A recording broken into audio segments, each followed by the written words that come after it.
I forgive him for leaving me for dead on the street. And as I began to do that, shame, anger, bitterness, everything began to just come off of my heart.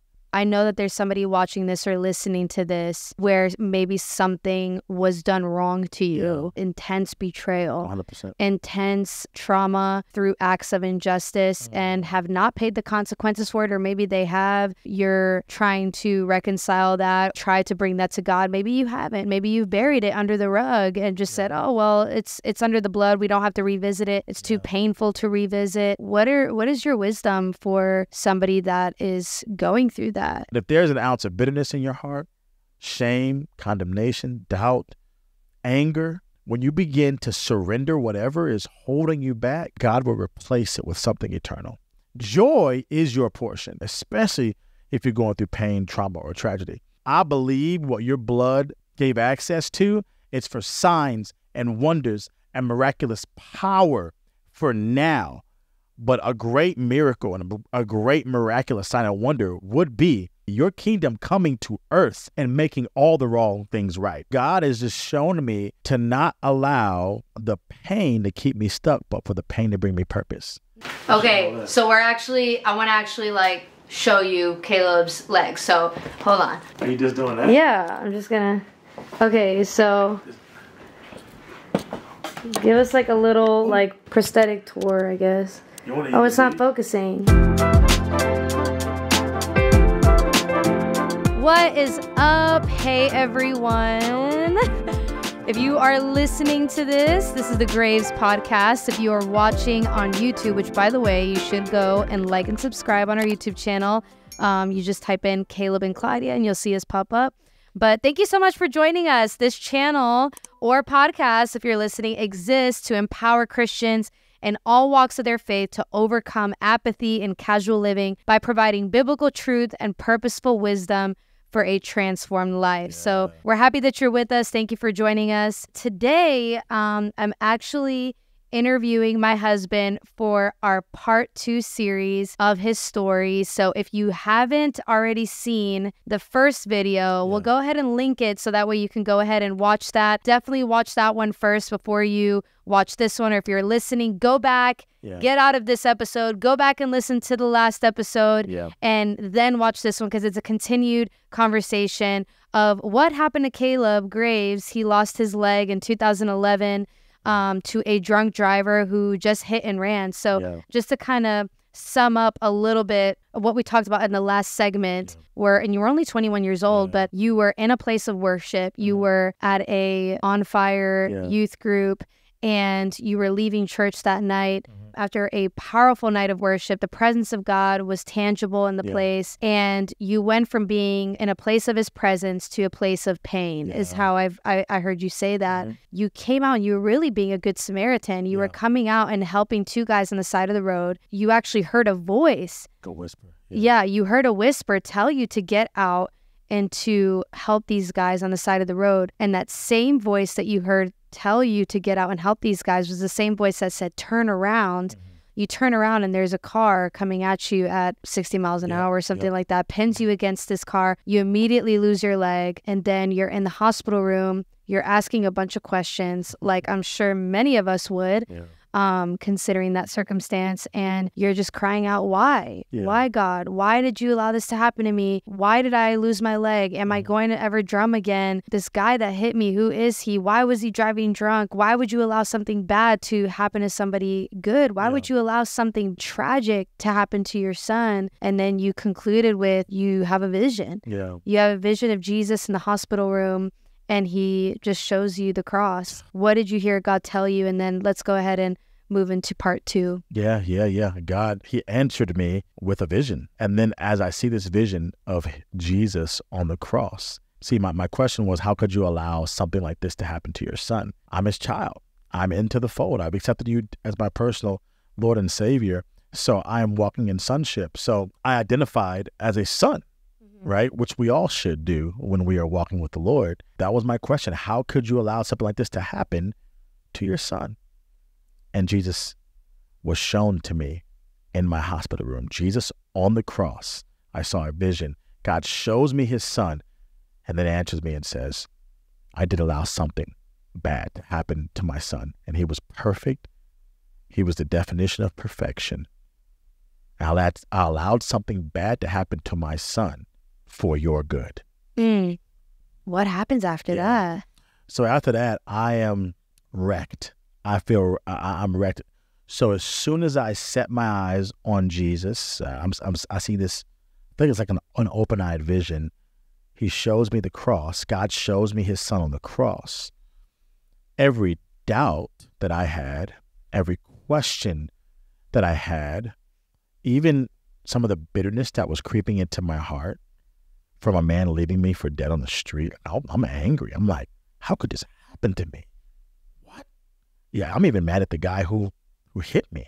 All those emotions, I remember like it was yesterday, all those emotions begin to flood my heart. And as I focus on the cross, as I'm seeing Jesus on the cross, what it felt like junk or change just came off of my heart of bitterness and anger and doubt. And I began to feel the presence of the Lord in the hospital room, tangibly. And I hadn't felt them. Everything it felt, I had so many, they had the morphine in me, and I just felt super numb. So I really couldn't even feel God. I'm used to feeling his presence and all those different things. But when that happened for the first time in a long time, it felt like I started to feel his presence again. And I remember this. I remember it so vividly. As I begin to feel the chains of doubt, anger, bitterness just come off of my heart, I begin to experience, as that's being thrown away from me, it feels like I begin to experience supernatural joy. Wow. And I'm saying it's supernatural because you would think, wow, how could you experience joy in the midst of so much pain? Mm-hmm.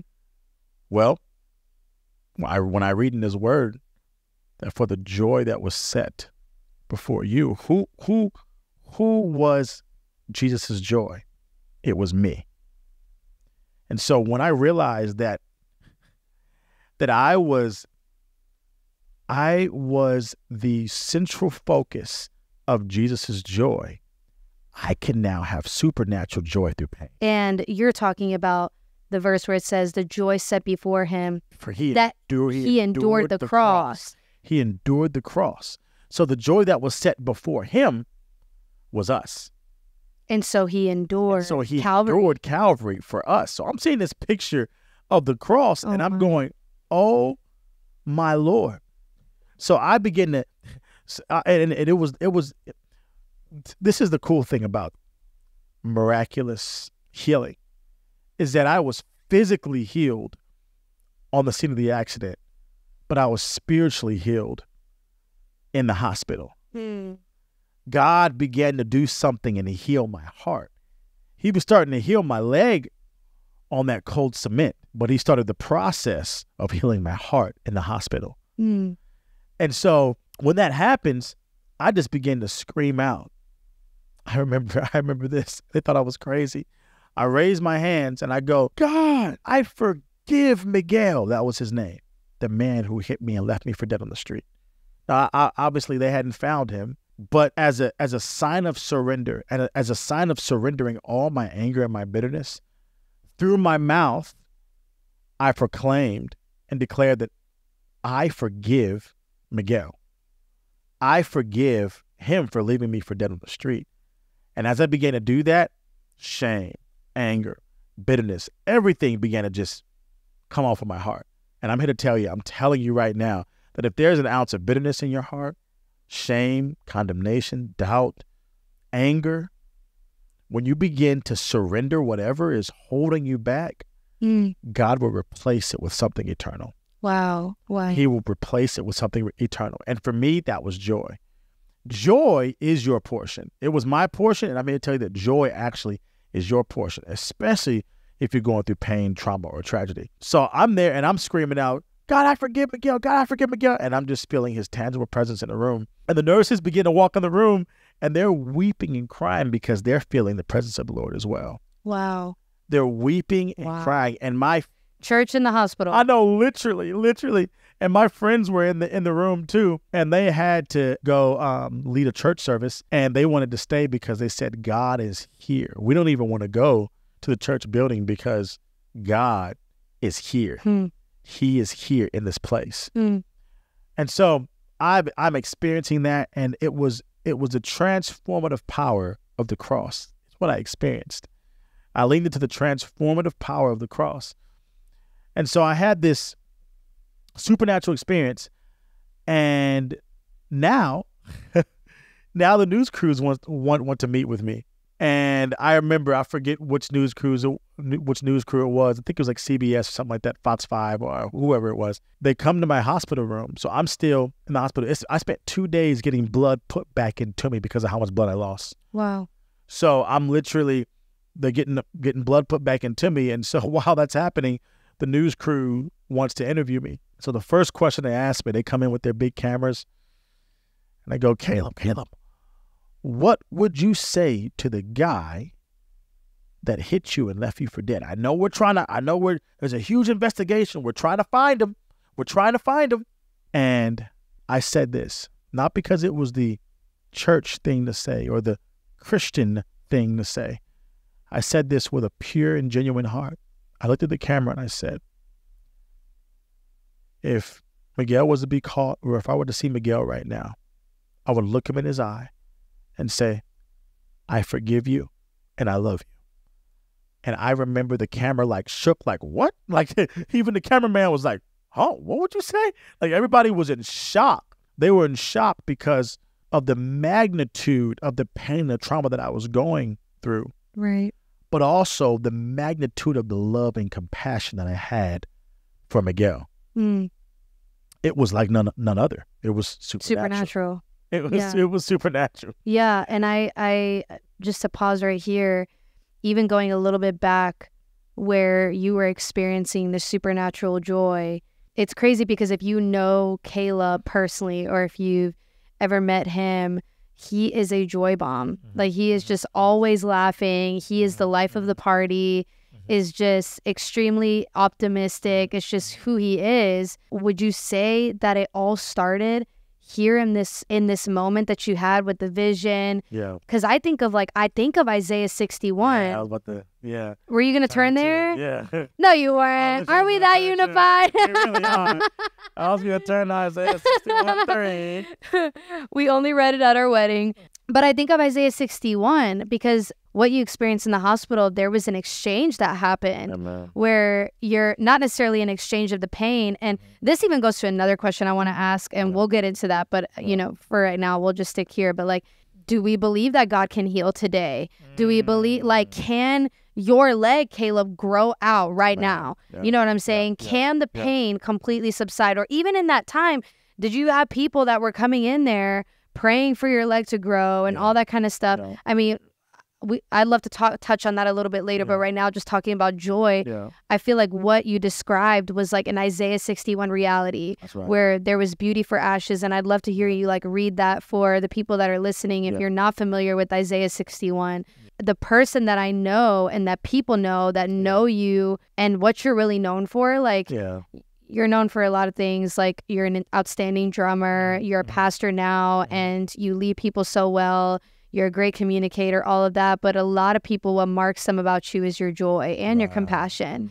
And so did that happen here in this moment? Or were you always a joyful person even before the accident happened? Or there was literally a shift after you had this vision in the hospital? Yeah, I would say that I was inclined to be, before the accident, I was inclined in my personality. I have always been a tender, compassionate person.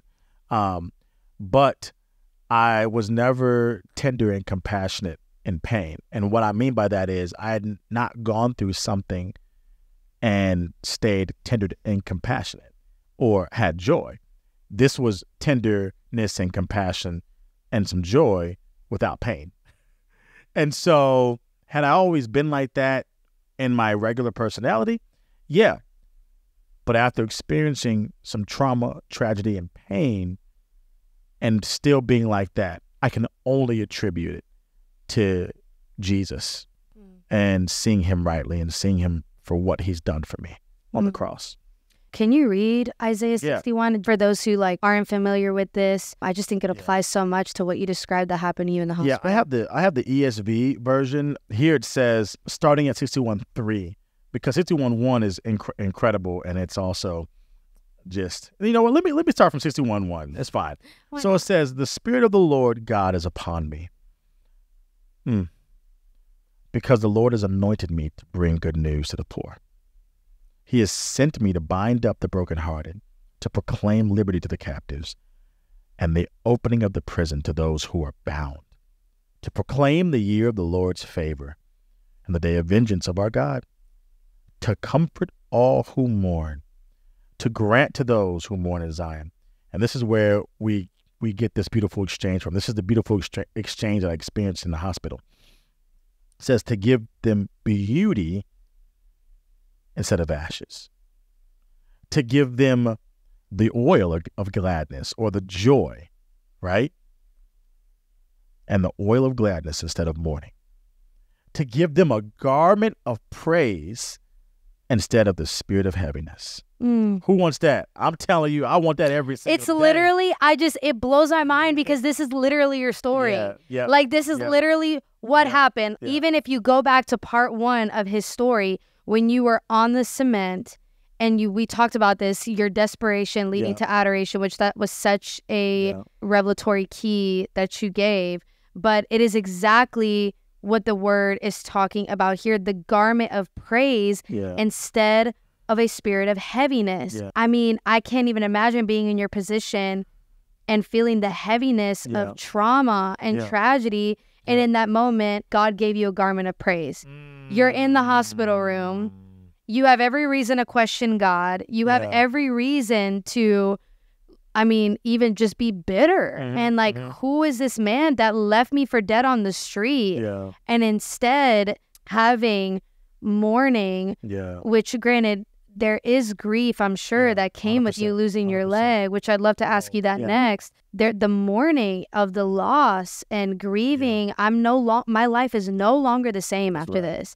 And then in that moment, God gave you the oil of joy. I mean, that's why I wanted to bring this up, because I'm like, man, the word is so powerful. It's alive and it's active. You were talking a little bit about your interaction with the news and people asking, what would you say to the guy that was the drunk driver and hit you? And your response to that, and even maybe some of your journey with, what do I do with this information? A drunk driver hit me. I don't even know who he is. He ran. Are they going to catch him? You know, so not only like just what was happening in your own heart, but even just the justice. Like, because I'm such a justice person. I'm like, okay, this person needs to go to jail. This person needs to serve their time. They were reckless, and they deserve to be put in jail. They deserve to experience the consequences of their actions. And so, you know, tell us a little bit about that. I just feel like it was a miracle what God did with me in the hospital. After I experienced that, how I processed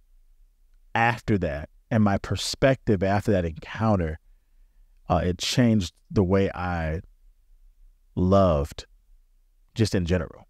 It changed the way I looked at the definition of love, you know? And because love compelled me to compassion, and it wasn't just, because there's lots of types of love. And the love that compelled me to compassion was agape love. Agape love is unconditional. And so the condition was leaving me at the scene of the accident. So if the love was conditional, I would have said, man, I can't love this guy because he left me at the scene of the accident. But because I leaned into the compassion and the love of Jesus Christ, who ultimately died for me while I was yet in my sin, right? And I was an enemy to him, right? In all my sin, I was an enemy to him.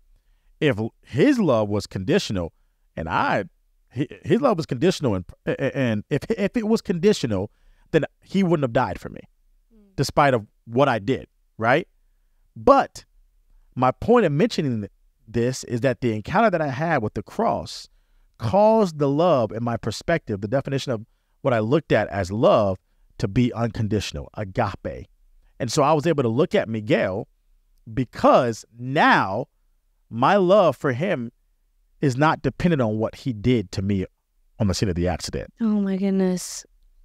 I mean, okay, so it's crazy because I know that there's somebody watching this or listening to this where maybe something was done wrong to you, whatever that could be. And I want to be careful because I don't want to like trigger or anything like that. What do you say to the person that may be struggling with either forgiving a person that may have done them wrong? This person, Miguel, I mean, you didn't even know them. No. But there are people that are listening where they have experienced intense betrayal, 100%. intense trauma through acts of injustice and have not paid the consequences for it, or maybe they have. You're trying to reconcile that, or maybe you've tried to bring that to God. Maybe you haven't. Maybe you've buried it under the rug and just said, oh, well, it's under the blood. We don't have to revisit it. It's too painful to revisit. What is your wisdom for somebody that is going through that?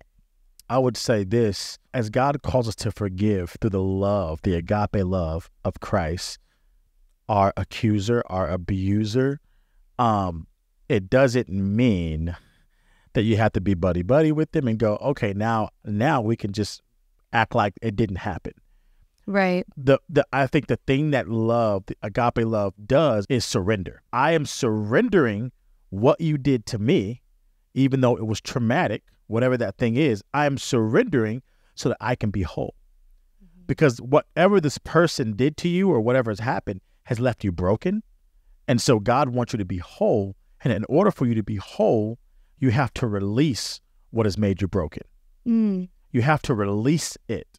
And so not being ignorant to the fact that, yes, this thing or this particular instance hurt me in a deep way. You have to be emotionally intelligent about what is your trigger, what has made you this way. But because the Lord wants you to be whole, because he broke his son for you to be whole, he broke his son down, tore him apart so that you could fall apart into the arms of his son. You have to release the things that are hindering you from wholeness. And a lot of that is an accuser. A lot of that is an abuser. And you have to release them to the Lord. And that looks practical in a lot of ways. Yeah. There's different things to be able to release people, to release things, to release instances to the Lord. But you're not saying, well, now I just feel really great about those things happening to me. No, what you are saying is, I want to be whole. And the fact that this thing hurt me and is hindering me, I want to release this hurt to the cross and then receive the wholeness and healing from the cross as well. What was that process for you then? Releasing what happened to you, with Miguel and being a drunk driver who hit and ran. Yeah. What did that look like for you practically? So practically, there's a verse, and I want to make sure I read it right. Let me make sure I read it right, because this also calls us to a responsibility to tend to our heart.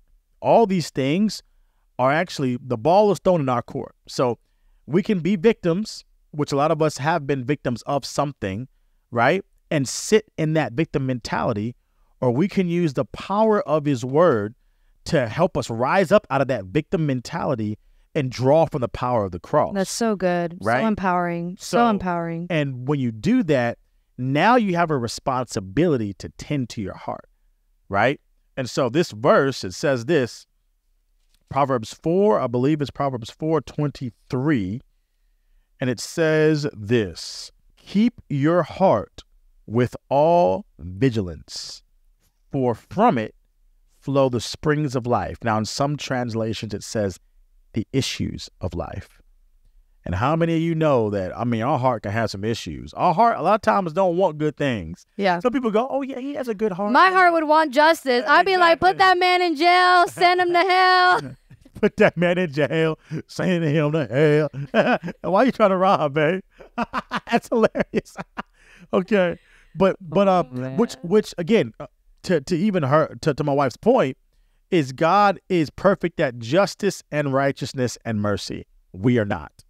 So what we need to do is, while he's working things out in the background, we are tending to our hearts through his word. Does that make sense? He's our vindicator. Proverbs 4:23 says that keep our heart with all diligence or vigilance, for from it flow the issues of life. And so the way that I call it heart maintenance. So the way that I maintained my heart was this. Remember how I was telling you guys, sometimes you have to do things practically to release your accuser or your abuser to the Lord. Well, for me, it was writing a letter. And so what I did was I wrote a letter, called my Colombian mom. She helped me write this letter to Miguel, not knowing where he was at. They still hadn't caught him, but I wrote this letter. And essentially all it said was that I love you with the love of Christ and that I forgive you. And at the end, I was like, man, I would love to write you more. That's pretty much what it said. And it's sincerely Caleb Graves. But as I began to write this letter, more bitterness began to come off of my heart. God, just in an act of just me writing this thing, began to continue to heal my heart. Healing can happen in an instant, or it also can happen as a process. And so some of you may have experienced instant healing, but for maybe a lot of us, it's a process on the road to healing. And both of them are great and they're good. And God does a deep work in both of them. I love the process of healing because God begins to show you what hinders your healing, right? Mm-hmm. And so that's what I did. I wrote a letter. So maybe some of you, I don't know what your situation is, but maybe actually writing a letter, maybe not even giving it to the person, but just writing it for you to see. I'm telling you, it will trigger that healing and you'll go, man, God is actually helping me and healing me in the place of pain, trauma, and tragedy. Did you ever, so you wrote this letter, did you ever have an opportunity to give it to him? So I almost had an opportunity to give it to him. Wait, did they catch the guy? Let's get there. Yeah. So yeah, what happened with Mr. Miguel? So Miguel, what happened is a year passed by. So a year from the accident, which is crazy. And on the last day of the investigation, it was about a year after the accident, the detective walks into my pastor's office, because I was with my pastor at the time, and he goes, hey, yeah, we're going to have to close the investigation. And meanwhile, Billy Humphrey, I absolutely love him, he was just asking me, hey, how is your heart? He's so great with asking questions like that. Which he was the leader of 212, the youth group. But I was also, after 212, I was a part of something called the House of Prayer. In Atlanta. Mm-hmm. And so he was the director of the House of Prayer in Atlanta. Mm-hmm. And so he's asking me, hey, how's your heart doing? Caleb, how is your heart doing?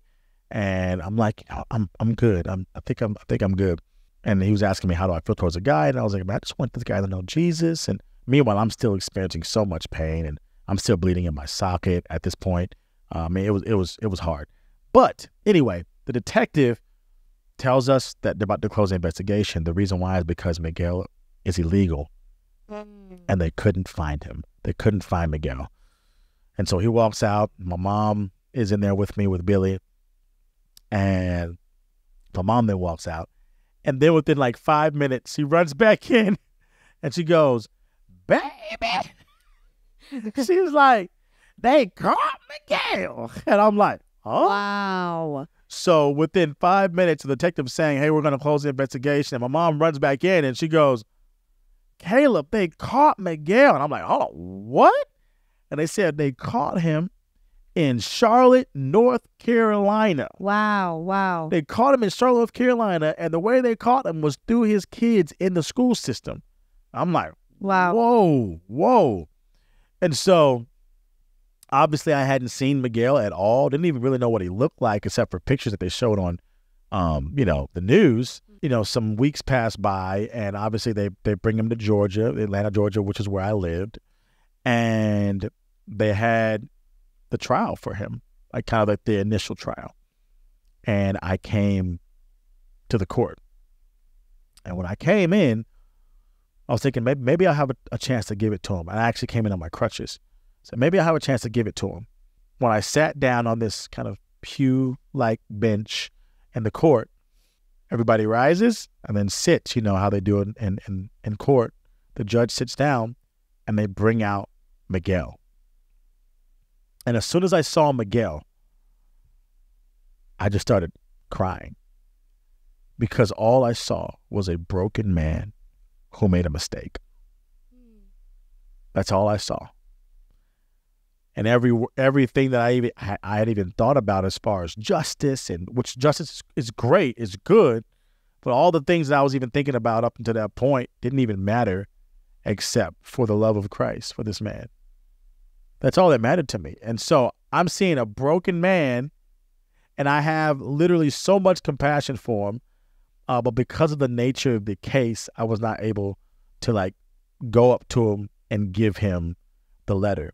So I see it as twofold, like which is great. I think the Lord loved my heart and me wanting to give him the letter, but first and foremost, God just wanted whatever that I was dealing with in my heart to be broken off. And part of that was actually writing to Miguel that I forgive him. And I think it was more for me than it was for him.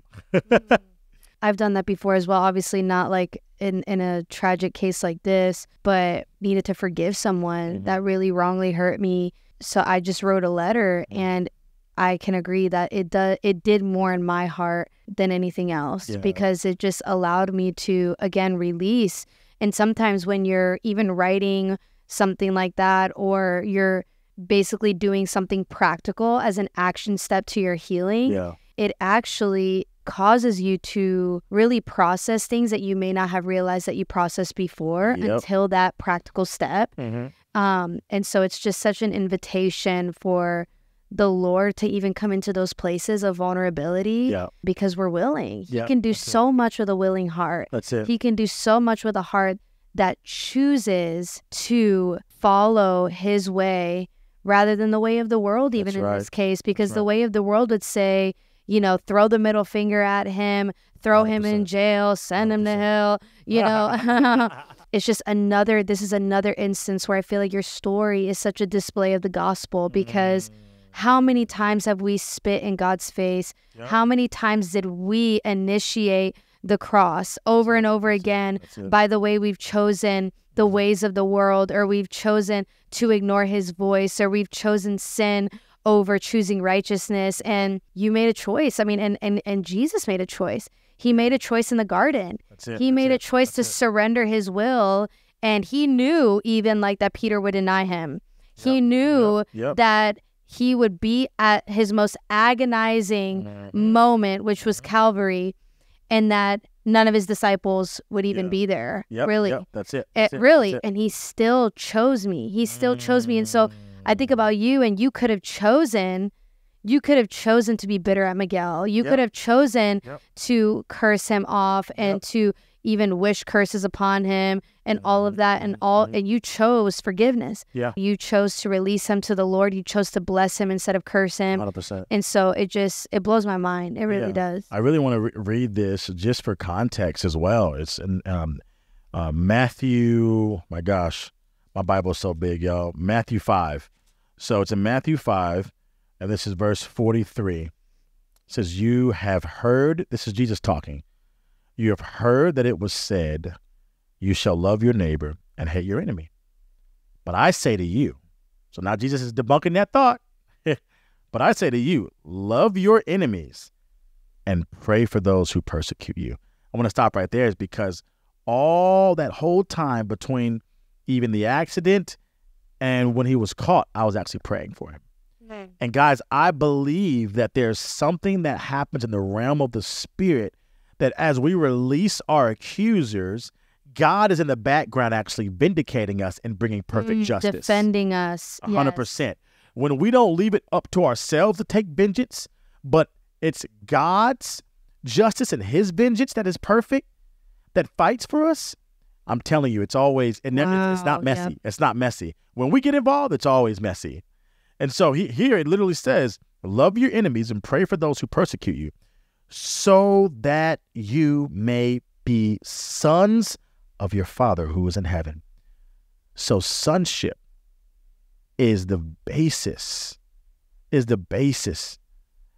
of forgiveness. So when you're able to forgive, it's actually a mark of a son. Wow. When you're able to forgive, it's actually the mark of a son or of a daughter. So I have to ask this now, but how would you define the difference between forgiveness and reconciliation? Oh man. So yeah. Because you don't have a relationship with Miguel now. No, not at all. So you've forgiven him, but how would you define the difference between forgiving someone and then reconciling with them in relationship? So I think about it like this. I think it is situational. So forgiveness would be actually what's part of forgiveness is surrender. So forgiveness, encompassed in forgiveness, is actually surrendering the thing that hurt and broke you. Reconciliation is actually requires a closeness, a reconciling. And so what I think about this is that in his word, it says we have been reconciled to Jesus, right? We are coming close to Jesus. But you know why? Because we can trust him. To reconcile with someone that has hurt you actually may hurt you. But when you're able to forgive them, you can actually surrender them and still pray for them at a distance. You know, because just because you forgive someone, it doesn't mean that you actually have to come in close relationship with them and reconcile with them. Or give them a license or a pass. Because I think a lot of people struggle with, how can I forgive my abuser?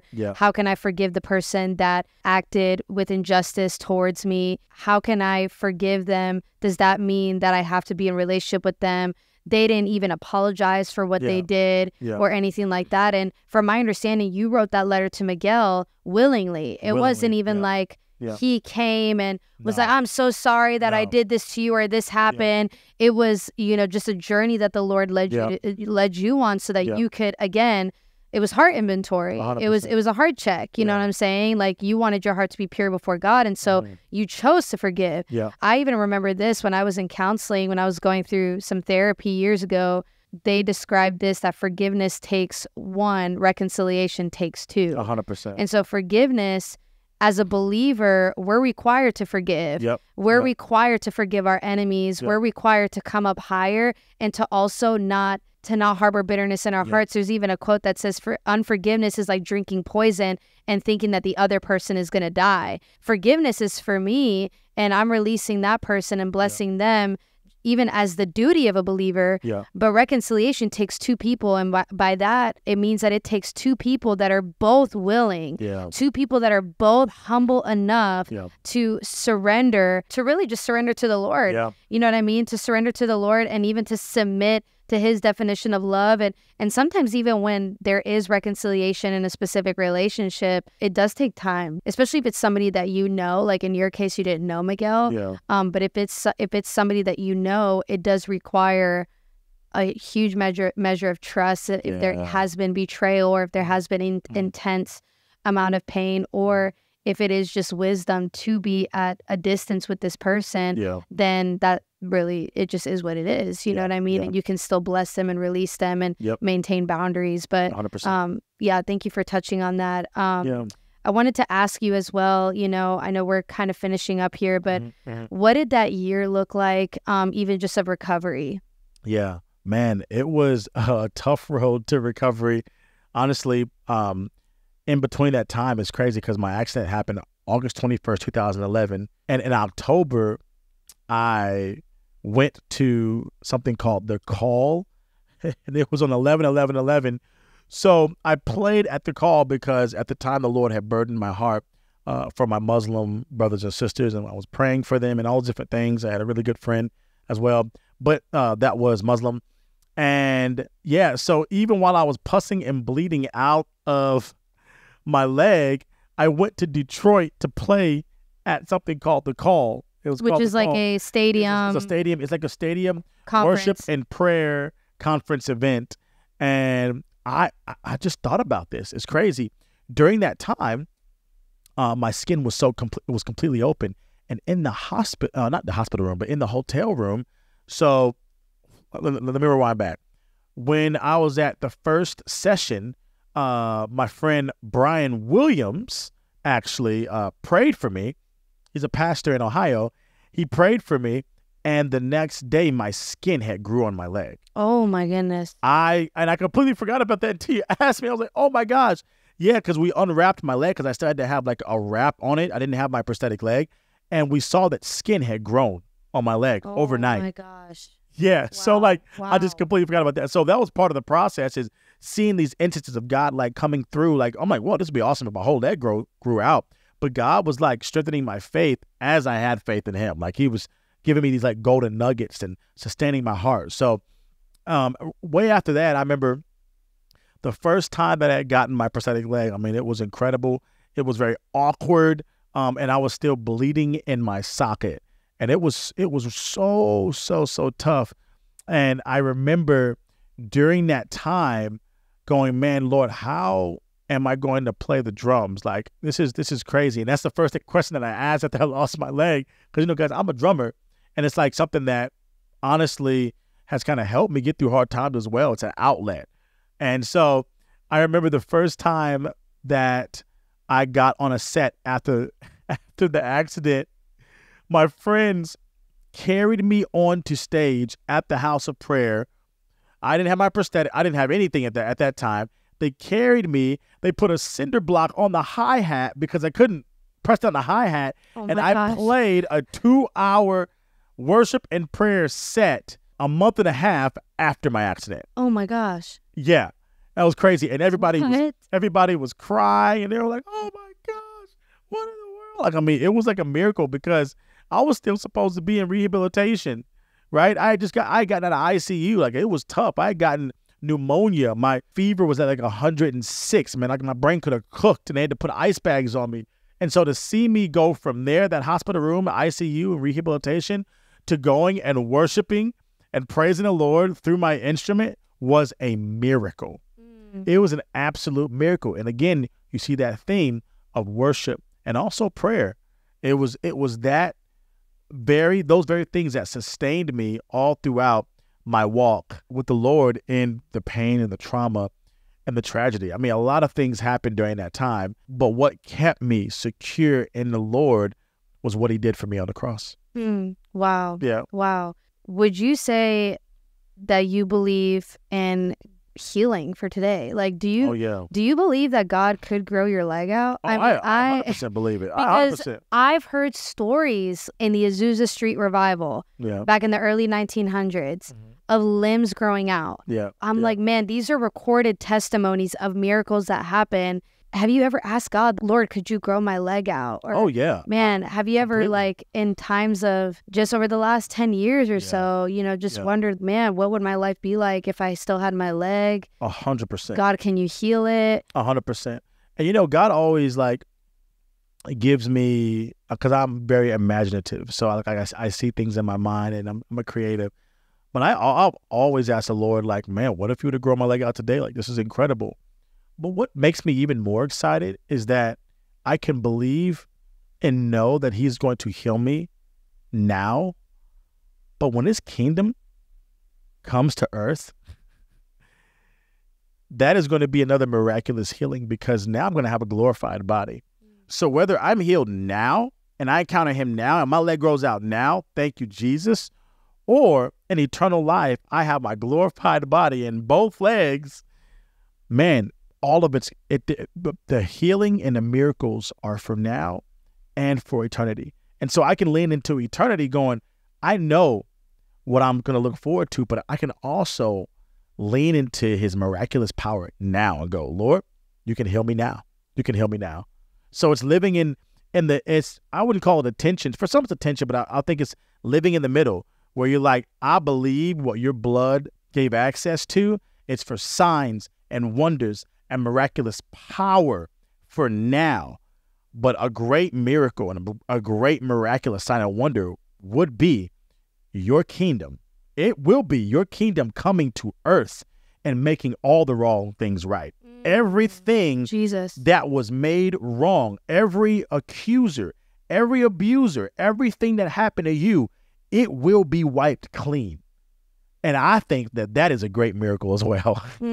Now, do you still go through pain today? I go through tons of pain. So a lot of times, and babe, you see this, like I'll wake up in the morning and I'll have nerve shocks. And I think sometimes you hear me, I'll just go, thank you, Jesus. Thank you, Jesus. Thank you, Jesus. And while my pain is telling my body to go, are you sure God is good? Are you sure God is good? My spirit is partnering with the Holy Spirit saying, thank you, Jesus. Thank you for the cross. And so while it is so normal for me to feel the weariness in my body, in my flesh of pain, my spirit stays strong because I know what he's done for me. As your wife, I see the nerve pain that you go through, and it's hard because I feel like I even have had to grieve, even though I didn't know you in that season of life. Yeah. I've had to grieve what you went through, and just because I see you go through pain so much, and I've even had to forgive the guy that hit you as well. How could somebody do this to the man that I see and know, who is just so full of character and integrity and just love and faithfulness? I get overwhelmed, when I see the pain that you go through every day, and then you just continue to persevere. And so tell us a little bit about your life now and what you do and just what you're passionate about, and both in occupation and just overall in life in general. We didn't really cover that in the beginning, and so I guess we'll finish this with, what does your life look like currently? Yeah, so I just want to stay and state that God will always, in the pain, when you allow him, and when you lean into his love, and obviously I always focus on the power of the cross, he will make all the wrong things right. He'll vindicate you. He'll justify you. And what the locusts have stolen, it says in Joel, and Joel talks about this, the book of Joel, what the locusts have stolen, God will completely restore to you. So it's just a picture of things that have been stolen by bad things, but then God being a rewarder. In Hebrews, it says, of those who diligently seek him. Yeah. And so I've experienced that in my life to where now, after I lost my leg, it's crazy because after guys, there's still times where I have to heal, and I've walked on my leg too much and all different things. I'm having pain, but I've gone to more countries after I lost my leg than I ever did before I lost my leg. And so God has just shown me to not allow the pain to keep me stuck, but for the pain to bring me purpose. He has shown me that. And so I've been able to travel to Nicaragua, Guatemala, Belize, Haiti. I mean, it's incredible. And be able to share my story and the power of the cross, to be able to share with the people that, hey, you're not victims. You're heirs to a throne. You're heirs, you're co-heirs with Jesus. So to live in that. And so I've been able to travel and speak, and also been able to travel and play drums. Guys, losing my leg did not slow me down from playing the drums. I feel like what I lost in my leg, I gained in speed with my hands. So I've been able to do that, and I honestly feel like that whatever I lost with my leg, God gave me a double portion with everything in my life. He doubled it. It says at the end of Job's life, after he was tested and tried, God gave him double for his trouble. Come on, somebody. And so I just think that after everything has happened in my life, I'm realizing that just like at the end of Genesis, Joseph looks out to his family and he says, what you meant for evil, you meant to harm me, God meant all these things for my good. And that's what I've experienced. So right now, I'm a director of community and connections at Moments of Hope Church. So I get to just be in all the things. I get to do outreach. I get to love on people. I absolutely love teaching God's word. One thing that I actually love doing as well is teaching drums.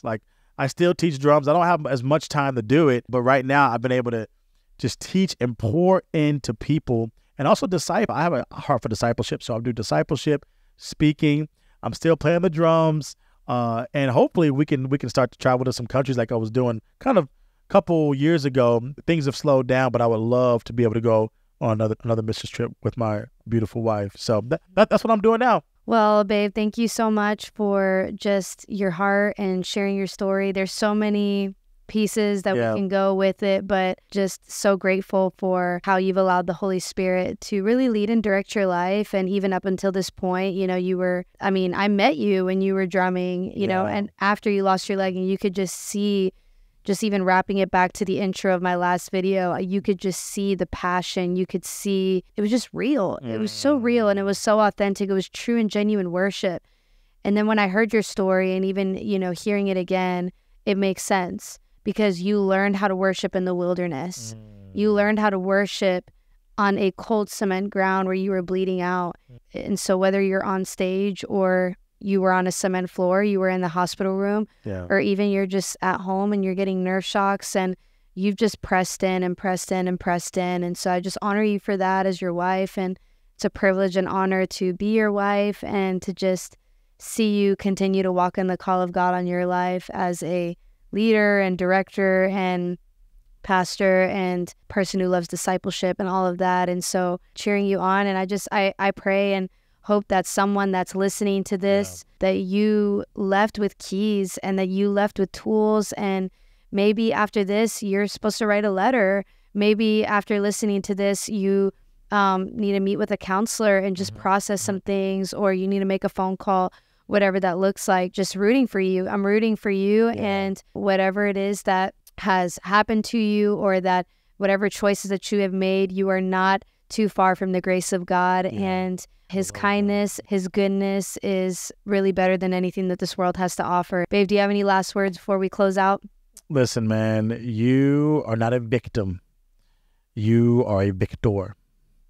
And through the cross, he has given you keys to overcome trauma, pain, and tragedy. God bless you guys. God bless you guys. Thank you for listening. Peace. Okay, so I want to actually like show you Caleb's legs. So hold on. Are you just doing that? Yeah, I'm just gonna. Okay, so give us like a little like prosthetic tour, I guess. Oh, it's not focusing. Oh, this is kind of just raw? Yeah. Okay. All right. It's not like focusing. It's not? All right, go ahead. All right, so this is my prosthetic leg. This is the pump right here. This is the elevated vac system. This is where the air goes through. When I step down on it, it suction cups to my leg, and that's how it stays on.